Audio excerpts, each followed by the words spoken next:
പറയുന്ന അതെ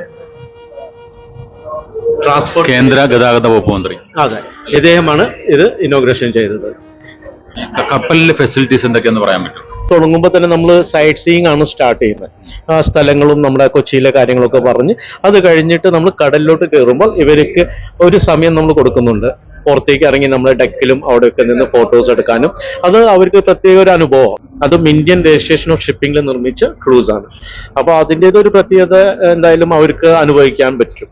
ഒരാൾക്ക് നമ്മൾ ഈടാക്കുന്ന തുക ലഞ്ച് ക്രൂസ് 2000, അത് പിന്നെ ഡിന്നർ ക്രൂസ് 2500. അപ്പോൾ അത് നമ്മളൊരു അഡ്വർടൈസ്മെന്റ് ആണ്. ഇപ്പോൾ ഇനിയിപ്പോൾ ഭാവിയിൽ ചിലപ്പോൾ ഈ റേറ്റ് മാറാം.